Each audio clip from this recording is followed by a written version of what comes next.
Hola chicos, hoy les voy a explicar el último tema del semestre de metodología de la investigación, que es el bloque 3, análisis y resultados y las conclusiones del proyecto de investigación. Vamos a verlo.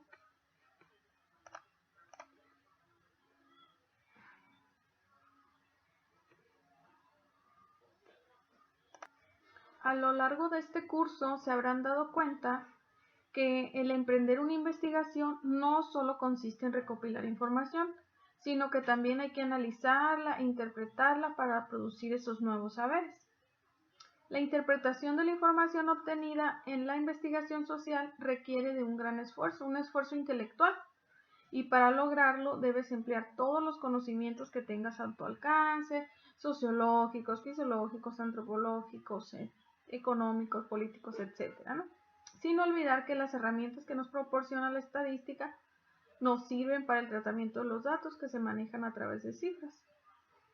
Sin embargo, nuestro proyecto de investigación es de tipo cualitativo, como lo estuvimos manejando. En la investigación cualitativa, pues no hay que interpretar datos estadísticos, ¿sí?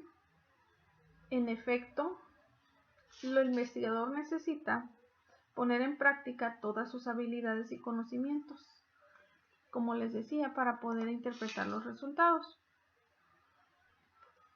Ahora ya sabes que una investigación cuantitativa pues hay que interpretar resultados estadísticos, mientras que en la cualitativa el procesamiento de los datos puede darse a través del análisis de textos, imágenes, material audiovisual, documentos, entrevistas, etc.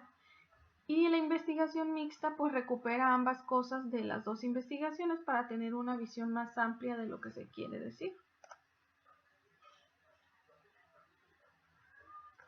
Como les decía, el investigador necesita poner en práctica todas sus habilidades y conocimientos para interpretar esos datos y encontrar las explicaciones o bien propuestas de solución al problema que se eligió.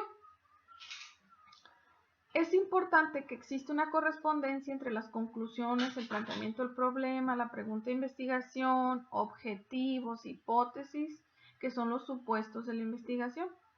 Una vez que obtuviste la suficiente información, el siguiente paso consiste en procesarla y analizarla de acuerdo con los lineamientos planteados en tu proyecto de investigación.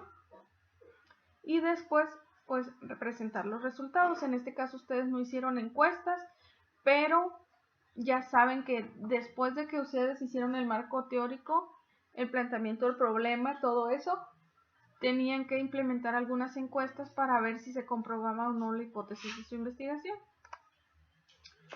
¿Cuál va a ser la presentación de resultados? ¿De qué nos sirve? Pues la presentación de resultados es descubrir todos y cada uno de los datos que se obtuvieron por medio de la técnica, ya sea documental o trabajo etnográfico, independientemente de la investigación, que sea cualitativo, cuantitativo o mixta. Analizar las hipótesis o el supuesto de la investigación en relación con los resultados. Así podemos decir si está comprobada o no nuestra hipótesis.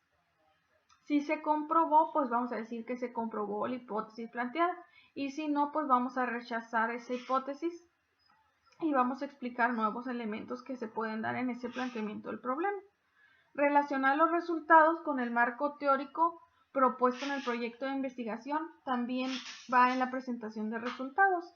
¿Qué vamos a relacionar? Nuestro marco teórico tiene que hablar obviamente de los resultados que encontramos y de nuestro planteamiento del problema. Vamos a realizar una síntesis de los resultados obtenidos para así identificar posibles contribuciones teóricas o nuevas líneas de interpretación de la realidad social que puede haber aportado nuestra investigación. Ahora vamos a ver cómo debe de ser la estructura de esa presentación de resultados, de ese informe, ¿no? Obviamente sabemos que primero es una portada, después sigue el prólogo, la presentación, el índice, la introducción, toda la estructura de los capítulos, las conclusiones, las notas y los anexos y por último la bibliografía y las fuentes que consultamos.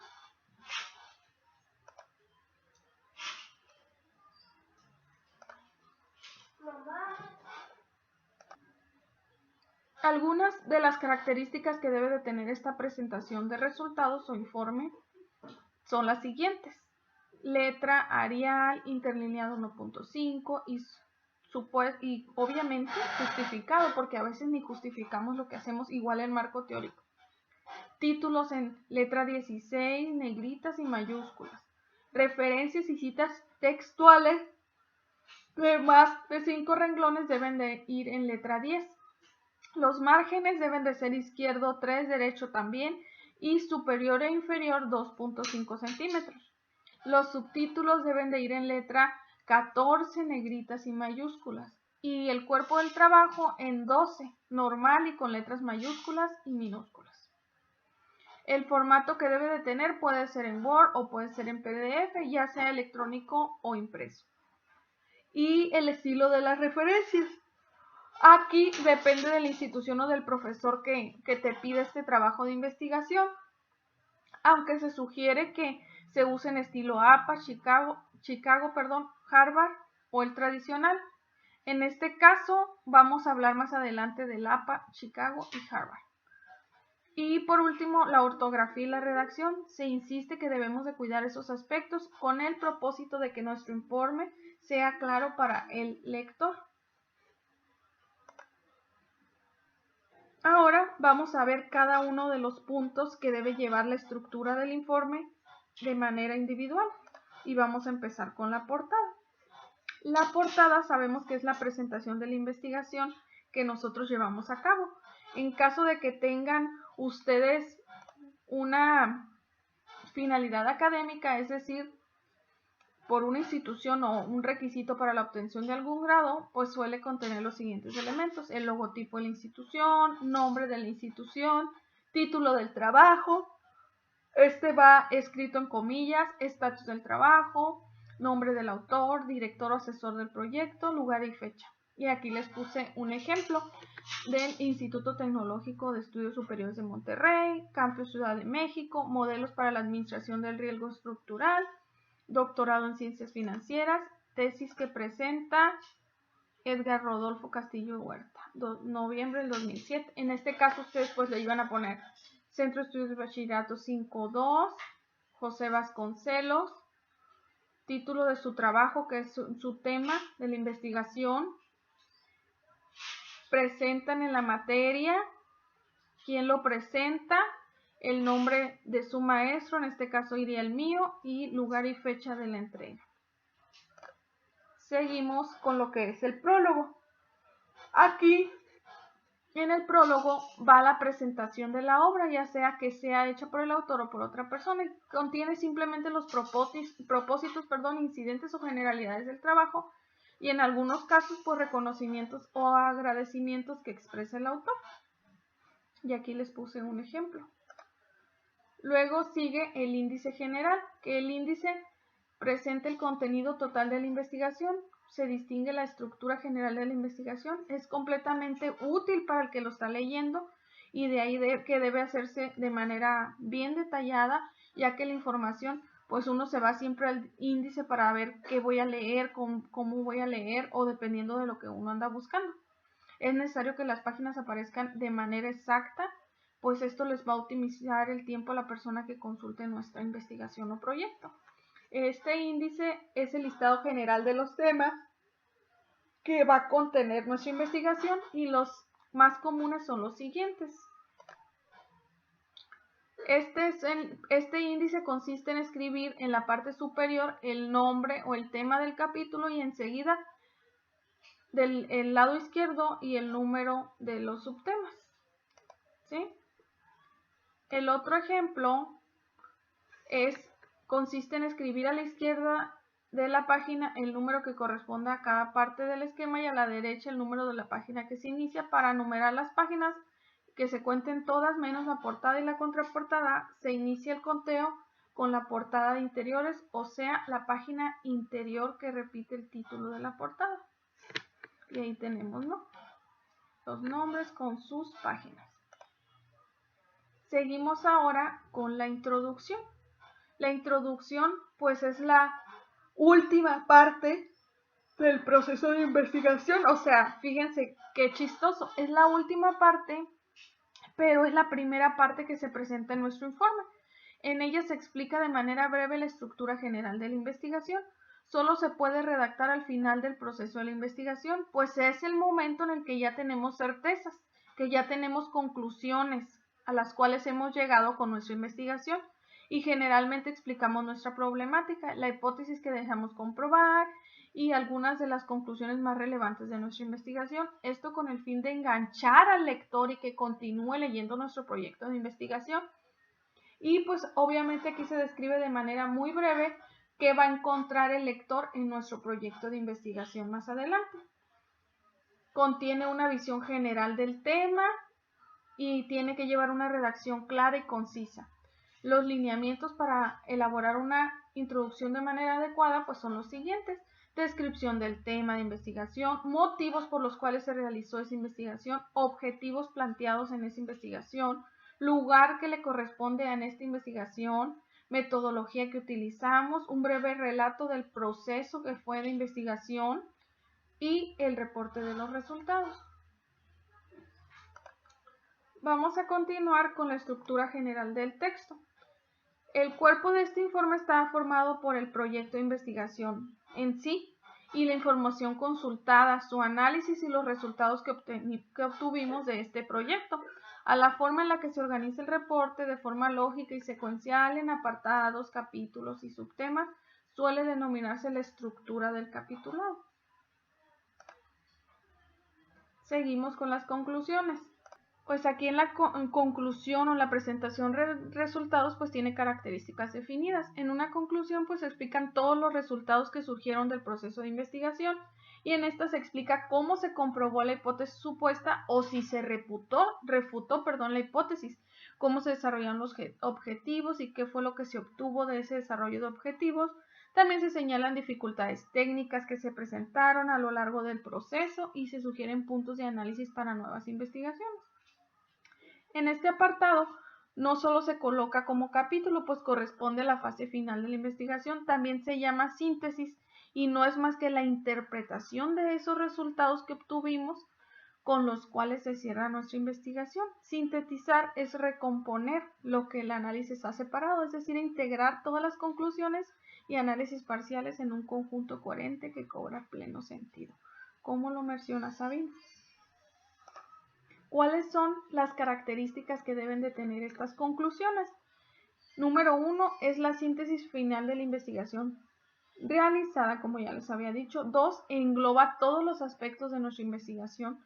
3, es integradora porque se toma todos los datos e informaciones que se obtuvieron. 4, pueden ser enumeradas o no y deben de ser suficientemente razonadas, convincentes y desprendidas de los hechos propios de la investigación. Está necesariamente en una interrelación directa con cualquier variable planteada en nuestro problema de investigación seleccionado. Pueden o no pueden utilizar cifras explicativas expuestas en los cuadros, cuestión muy usual en informes técnicos. Por ejemplo, el desempleo subió en un periodo del 2001 al 2002 19%, etc. Las conclusiones implican una evaluación final de la investigación, es decir, ¿qué obtuve? ¿Qué logré con mi investigación y cuáles son esos resultados? 8. Las conclusiones están referidas solo al trabajo de investigación, independientemente si hay otras investigaciones similares. 9. Las conclusiones pueden o no confirmar las hipótesis planteadas en el marco teórico. Eso ya lo sabemos, puede o no refutar. 10. Las conclusiones pueden generar otras investigaciones, el conocimiento no es finito, es más que todo aproximativo, siempre nos estaremos acercando a la verdad, desde ahí pueden salir otras posibles investigaciones. Y 11. Las conclusiones deben plantearse con un alto margen de seguridad, por lo cual son recomendados los términos afirmativos. Alguna duda sobre algún aspecto particular de la investigación debe quedar expresamente señalada y esto no debe incidir en la estructura fundamental de nuestras conclusiones. Seguimos con las notas, anexos y glosario. Las notas son aclaraciones que sirven para proporcionar información adicional a fin de que el lector comprenda alguna observación de lo que se ha expresado en el proyecto. En algunos casos se anotan al pie de la página o al final del capítulo o de la obra y se enumeran de forma corrida para todo el trabajo o bien para cada capítulo, según como cada quien lo desee en su proyecto de investigación. En cambio, el apéndice o los anexos contienen información complementaria. ¿Qué quiere decir esto? Que complemente, que ayude a entender lo que ya dijimos en letras, pero ahora con imágenes, cuestionarios aplicados, guías de observación o entrevistas, documentos, tablas que nos ayuden a que quede bien sustentado lo que estamos diciendo. Cualquier información extra se puede incluir. Y por otra parte, algunos reportes de investigación también suelen incluir glosarios, sobre todo si en el cuerpo del texto existen palabras demasiado técnicas o poco usuales, y para pues que el lector entienda mejor, pues incluyen el otro glosario. No en todos los proyectos de investigación, solo en algunos. Y aquí les puse una imagen de anexos. Y por último, tenemos la biografía o bibliografía. Es importante hacer el listado de todas las fuentes consultadas durante nuestro proceso de investigación, ya que son el fundamento, lo que sustenta lo que nosotros queremos decir. Para su redacción es preciso sujetarse a la forma o estilo de referencia que ha seguido durante todo su trabajo. Durante el transcurso de cualquier investigación suelen ocurrir que se retomen las ideas de otros autores, resultados de sus propios trabajos, por lo que es indispensable reconocer sus aportes mencionándolos a ellos y a las obras consultadas para evitar el plagio de ideas y así poder socializar la información. Con esto no solo demuestras tu ética como investigador, también aportas evidencias de que has efectuado una búsqueda minuciosa en la literatura propia de algún tema para fundamentar o sustentar tus ideas. Además de esto, podrás orientar al lector que desea profundizar en algún otro autor o obra que citaste en tu trabajo. En suma, citar las fuentes de consulta es una característica propia de todo trabajo de investigación serio que se precie de ser honesto. Enseguida vamos a presentarles algunas formas comunes de hacerlos. Como ya les decía yo, vamos a ver el estilo Chicago, APA y Harvard. Vamos a empezar con el estilo Chicago. Este es uno de los estilos de citas bibliográficas más usados en informes de investigación y se dio a conocer en 1903 con la idea de unificar los criterios para referir obras consultadas. Cuenta con dos modalidades, estilo de humanidades y estilo autor y fecha. El primero se indica la cita a pie de página, mientras que en el segundo lo incluye en el cuerpo del texto. Elegir el más indicado depende a menudo del estilo que les solicite la institución para la cual están haciendo su proyecto de investigación o del cuerpo de asesores que lo están revisando. Aquí tenemos ejemplo de el estilo Chicago. Cuando es un solo autor, pues se pone el apellido, el nombre, el título de la obra, el lugar de la publicación, la editorial y el año de publicación. Cuando es un libro de dos autores, pues se pone los apellidos y nombres de varios autores, el título de la obra, el lugar de publicación, editorial y año. Y en capítulo de una obra colectiva también apellidos, nombres, título de la obra, título del libro, lugar de la publicación, editorial y año. Y artículo de revista también se pone apellido, nombre, título del artículo, título en la revista, número, país, editorial, y año. Ahora seguimos con el estilo de APA, que para mí es el estilo más fácil y es el que me gusta más utilizar en los proyectos de investigación.